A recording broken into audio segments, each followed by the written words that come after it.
ಶಾಲೆಗಳು ಪ್ರಾರಂಭವಾಗಿದ್ದು ಶಾಲಾ ವಾಹನಗಳ ಡ್ರೈವಿಂಗ್ ಲೈಸೆನ್ಸ್, ಎಫ್ಸಿ ಮತ್ತು ಇನ್ಶೂರೆನ್ಸ್ ರಿನಿವಲ್ ಟ್ಯಾಕ್ಸ್ ಹಾಗೂ ಕಾನೂನನ್ನು ಶಾಲೆಯ ಮಾಲೀಕರು ಮತ್ತು ವಾಹನಗಳ ಮಾಲೀಕರು ಪಾಲಿಸದಿದ್ದರೆ ಶಿಸ್ತು ಕ್ರಮ ಕೈಗೊಳ್ಳಲಾಗುವುದು ಎಂದು ಆರ್ಟಿಒ ಅಧಿಕಾರಿ ಮಲ್ಲೇಶ್ ಖಡಕ್ ಎಚ್ಚರಿಕೆ ನೀಡಿದ್ದಾರೆ.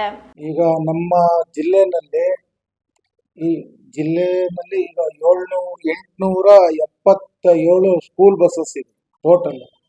ಈಗ 2 months ಸ್ಕೂಲಿಗೆ ರಜಾ ಇದ್ದಿದ್ರಿಂದ ಕೆಲವು ವೆಹಿಕಲ್ ಎಫ್ಸಿ ಮತ್ತೆ ಟ್ಯಾಕ್ಸು, ಇನ್ಶೂರೆನ್ಸು, ಡ್ರೈವರ್ ಲೈಸೆನ್ಸು ಎಲ್ಲ ಎಕ್ಸ್ಪೈರ್ ಆಗಿರೋಂಥ ಇದು ಇರುತ್ತೆ. ಅದನ್ನೆಲ್ಲ ಕ್ಲೀನಾಗಿ ನೋಡಿಕೊಂಡು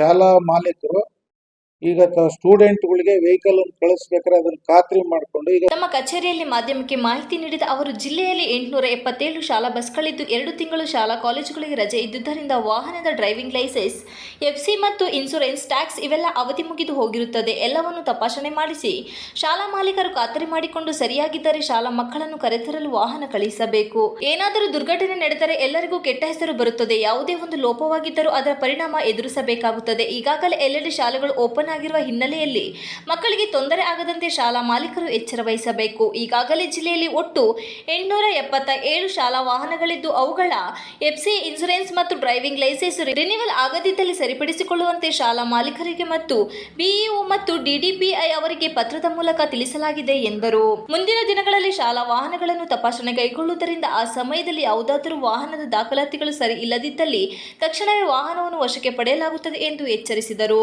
ಶಾಲಾ ವಾಹನಗಳು ವೇಗವಾಗಿ ಹೋಗುವುದು ಮತ್ತು ಸೀಟಿಗಿಂತ ಹೆಚ್ಚಾಗಿ ಮಕ್ಕಳನ್ನು ಕರೆದುಕೊಂಡು ಹೋಗುವ ವಾಹನಗಳ ಮೇಲೆ ದಂಡ ವಿಧಿಸಲಾಗುವುದು ಎಂದು ಹೇಳಿದರು.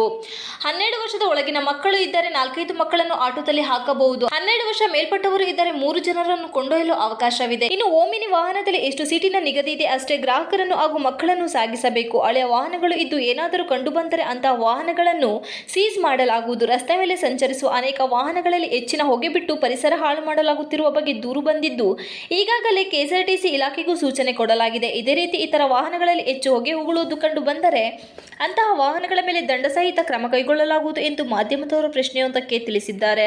ಈ ಸಂದರ್ಭದಲ್ಲಿ ಆರ್ಟಿಒ ಸೂಪರಿಂಟೆಂಡೆಂಟ್ ಕುಮಾರ್ ಇತರರು ಉಪಸ್ಥಿತರಿದ್ದರು. ಅದೇ ಅವ್ರಂತ ಪೇರೆಂಟ್ಸ್ಗಳನ್ನು ಕೂಡ ಅವ್ರಿಗೆ ಹೇಳ್ಬೇಕಾಗುತ್ತೆ.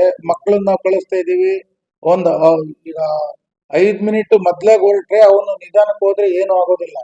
ಶಾಲೆ ಈಗ ಪಿಕಪ್ ಮಾಡೋ ಹೊತ್ತಿಗೆ ಶಾಲೆ ಕಮೆನ್ಸ್ ಆಗಿದೆ ಅಂತಂದ್ರೆ ಅವನು ಸಿಕ್ಕಾಬಟ್ಟ ಜಾಸ್ತಿ ಫಾಸ್ಟ್ ಆಗಿ ಹೋಗ್ತಾನೆ, ಪ್ರೇಯರ್ ನಿಲ್ಬೇಕು ಅದೇನಂತ ಅಂತದನ್ನ ಪೇರೆಂಟ್ಸ್ ಕೂಡ ಅವ್ರಿಗೆ ಹೇಳ್ಬೇಕಾಗುತ್ತೆ. ರ್ಯಾಷನ್ ನೆಗ್ಲಿಜೆಂಟ್ ಇದ್ರೆ ನಾವು ದಂಡ ವಿಧಿಸ್ತೀವಿ.